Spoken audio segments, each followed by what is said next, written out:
Notion and Cowork together is really just a super advanced version of a Claude project. And that's the way I want everyone to think about it. Okay. So real quick before we get into the Cowork, this is how I tend to use projects. It's a very simple workflow. Okay. So the first is I chat with Claude inside of the project window. All right. So if I'm inside an existing project, I'm chatting with Claude and I'm like, here's the thing that I want to do. So as you can see, this is a little screenshot from a sci-fi novel I'm working on. And I said, okay, I just uploaded the last chapter, chapter 21, to your memory. Now let's move on and let's write together chapter 22. Before I move forward, I want to make sure that the previous point of context has been uploaded. I want to make sure that Claude understands, okay, I just uploaded this thing. Let's make sure we're on the same page before we continue. Then, as I assemble the new thing, this is like projects and Notion, not Cowork. This is like the most beginner manual version. As I start to draft something inside of Claude, I draft it inside of Claude and then I just copy paste it over to Notion. I'm like, okay, like I like what I've come up with here inside Claude. I copy paste it over to Notion. Maybe I continue to work on it myself, right? But I kind of separate the two. And then wherever I finish in Notion, so let's say I work on something, I copy paste it over to Notion, I work on it some more, and then I go, I really like my final draft. I export it from Notion as a Markdown file. Now you can do a PDF, but Claude prefers Markdown files. And then I drag it and I re-upload it to the Claude project. So it becomes, as you work through, or as you use a Claude project, and maybe you do your drafting or writing somewhere else, like it could be a Google Doc, it could be Obsidian, it could be wherever, right? All you're doing is you're chatting inside the Claude project, you're moving, or you're doing the version 2 in some sort of writing workspace. And then when you land on a finished draft, you export it and you re-upload it to the project. And you do that little loop over and over and over again, right?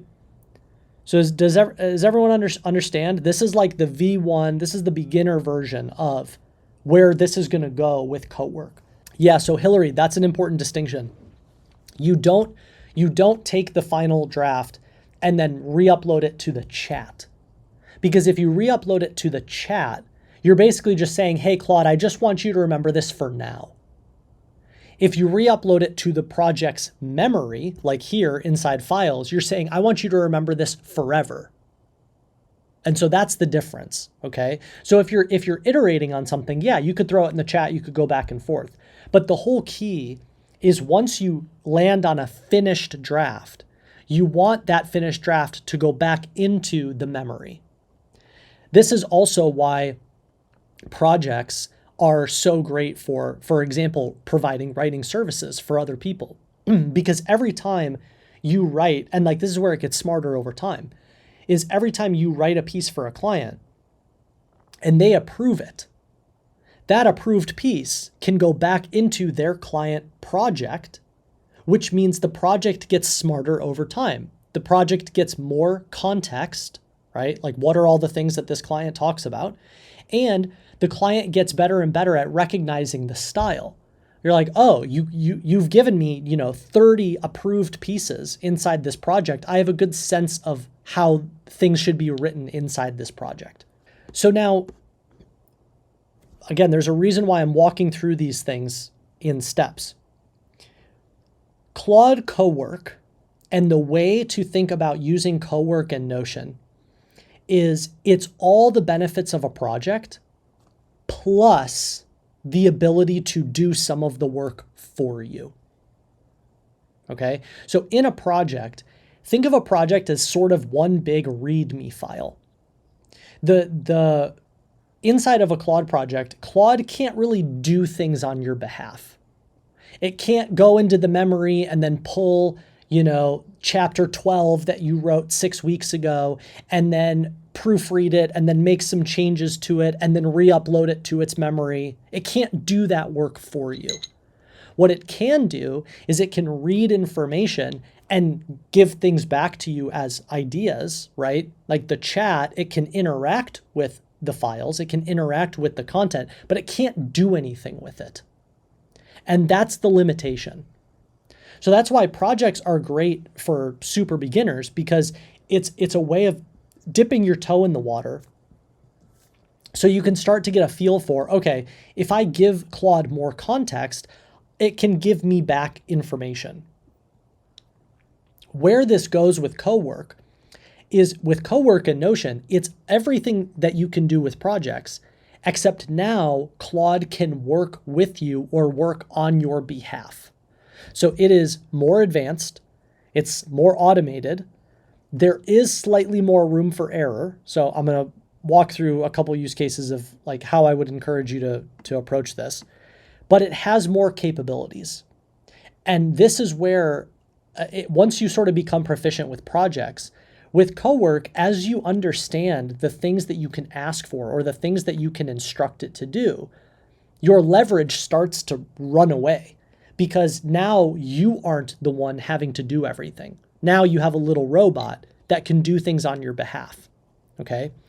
So, benefits of Cowork. First, if you create a fresh Notion page as a hub, which I'm going to walk through, this has been the best workflow that I've found for myself. You can think of a fresh Notion page as a project, okay? So actually here, I was doing some testing. I was chatting with Cowork, and I'll show you an example of this. And I said, I just created a new page, a new hub in my Notion titled Claude Cowork and Notion Workshop. That's where I want to work right now. So you can think of a page in Notion as like the highest hierarchy of that file structure. And that page is essentially serving the same purpose as a Claude project. So a Notion page is really just the first step of going, I am creating a project. You're just going to have the project live in Notion instead of Claude projects, okay? Second is you have all of the benefits of projects, but now because we're using Cowork and Notion, Claude can actually do things inside of Notion with me or for me, which it can't do inside of a Claude project, okay? And then third, this is where things get really cool. Because a Claude project is essentially just a chat window plus memory, every time you want to do something with Claude, it's a one-to-one back and forth, right? It's like I'm in the Claude project, I ask for something, Claude gives me the information. I run a prompt, Claude gives me the output. It's a one-to-one back and forth. Once you elevate from Claude projects to Cowork and Notion, you can start to use bigger and bigger skills, or you can start to chain Claude skills together. So now it's not just I run a prompt, Claude gives me an output. I run a prompt, Claude gives me an output. Now Claude has space to run. Claude has Notion. Claude has like all this space to do things in. And so what you can do is you can start to build more and more advanced skills, or you can chain skills together where Claude goes, all right, I got an open field over here and you want me to do not just this, but then afterwards you want me to do this. And then after that, you want me to do this. And then after that, you want me to do this. And that's where the leverage starts getting crazy because you can instruct it to do a series of things and then it will go execute that series of things inside of your Notion and you can walk away and go make yourself a fresh cup of coffee. And that's where things get really cool. And so talk about like being at the forefront of AI, even this is not super technically complicated, but the vast majority of people have no awareness of this whatsoever. And so if you are even here, you are living in the future, literally. It is really wild to connect Cowork to Notion and basically aim Claude and be like, I want you to work in this doc and you have infinite space to run. And I want you to do these 5 tasks sequentially. Ready, go. And then you can walk away. You could go do whatever you want. Come back in 20 minutes, 30 minutes. And it's not just one task is done. It's 5 tasks are done.